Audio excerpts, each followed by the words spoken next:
大家好啊！又到我哋中報料時間啦。今日係11月22號啊。咁個大市咧就琴日咧跌咗，今日就有啲喘定嘅跡象啊。咁啊，18,000樓上咧睇落去咧就阻力重重啊。咁不過就唔好睇輕啲好友喎，啲好友咧真係喺低位咧守住17,000咧係咁守住嚇。咁你要沽貨，佢就食鬼咗你嘅啊。所以大家要知道成個弧形圓形底下。雖然嗰個18,000上邊咧就一刀就有人沽落嚟，但係啲好友咧亦都力守17,000啊。咁下低呢個圓形底咧係一個向好嘅形態啊，大家唔好少睇呢個形態啊，呢個形態嘅威力係好大嘅，因為有資本喺度收緊貨啊。咁只要將嚟助力一到咧，哇一兩下就爬上去㗎啦，一破13,000 18,300咧就肥肥聲㗎啦。咁啲所以因為曾經有人收貨嘅話咧，收得越來越久，越來越勁啊，將嚟升上去嗰陣時咧就越勁㗎啦。所以而家你收咗幾個月㗎啦，所以大家你唔好睇輕呢啲好友啊，佢哋默默喺度革命啊，默默喺度守護城河啊。所以大家如果有多餘嘅錢咧，或者係諗住中長線投資嘅資金咧，就唔好喺度等啊。有啲仲喺度等，我係去到16,300先嚟買嘢，咁未必有㗎。咁啊，一日唔破17,126咧，啲好友咧就有好大機會革命成功㗎。咁我對後市都係充滿信心嘅，我都係睇好㗎。所以嚟講咧，就到其時咧就衝上去嘅時候咧，你想買嘢咧都難㗎啦嚇。所以我覺得個市升上去嘅機會係存在嘅。啲好友咁樣努力法啊，咁啊革命始終成功啊！所以圓形底嘅威力係不要輕視啊！咁啊，1810咧就呢個公佈咗業績之後咧，都沽壓重啦。其實佢喺呢個11月16號已經開始出現沽壓啦。咁我哋喺天天報料已經同大家講咗1810嗰個沽壓好大㗎啦。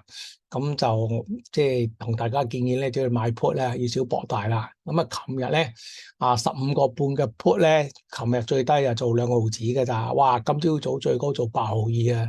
你喺一日之間咧就掙4倍咁滯，係嘛？所以期權咧真係幾好嘅，爆炸性嘅嚇，佢嘅特性就係爆炸性嘅。咁期權咧就可以做好嘅。你譬如嗰日我哋騰訊睇好嘅，咪買佢嘅 call 咯。咁啲股票你睇淡咧，咁譬如你有股票喺度嘅，你就可以沽咗佢啫。你冇股票喺度咧，你去拋空就好麻煩嘅。所以你識期權咧，你靈機一觸，咪買佢嘅 put 咯。就唔會死個個淨係得睇升冇得睇跌啊！咁你見到隻小米咁嘅樣咁差，咁啊去買佢個 put 都得咯，唔使去沽空噶嘛。所以期權咧就值得大家學習嘅。佢因為佢全天候性嘅，可以做咩策略都得嘅，可以做上又得，做跌又得，做策略又得。你要收貨咧，低位先你買嘢，從而收息又得嘅。你買咗佢啲貨咧，咁你高啲。索嗰啲高啲嘅 call，收嘅現金高啲就出貨，咁又得，係好靈活嘅。咁至於點樣用法咧，我哋喺未來個 C 班啊、後晚啊、星期5晚就開課噶啦。咁啊，呢個係我奉獻俾社會人士，俾啲初哥佢哋學習嘅知識嚟嘅。咁啊，第2堂開始應該會教大家股票期權噶啦，咁係一個好好嘅題目嘅。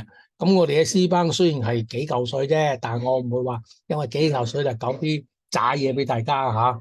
我哋都係因應新手需要學嘅嘢，日投資呢行嘅嘢個價值咧就即係1萬幾千都學唔到呢個知識㗎嚇。咁我呢個唔係價值嘅問題，我哋係奉獻俾社會嘅，所以應有盡有，係教俾 C 班同學啊。咁當然太深嗰啲唔會講啦，因為驚大家接受唔到啊嘛，消化唔嚟啊嘛。所以大家應該識嘅咧就會教大家，例如股票期權嘅形式啊、股票期權嘅策略啊，呢啲就要教俾大家啦。點樣睇個市升跌啊？點樣大戶儲貨啊、派貨啊、收集貨啊？呢啲都要會教俾大家咯。牛市、熊市嘅構成嘅原因啊，點樣睇啊？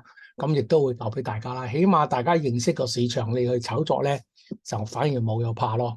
所以幾嚿水食坑飯咁多。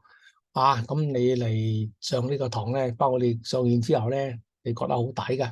咁如果你係一個老手咧，你啲朋友新手咧，你推薦俾佢哋啦，做個好心，等佢哋唔好市場做頂心啦。好啦，咁啊，今日就同大家介紹到呢度。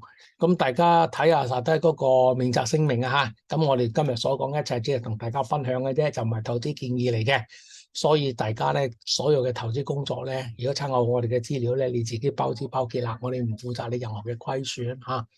所以我哋只係做一個分享嘅性質嘅啫，唔係投資建議。今日分享到呢度啦，拜拜。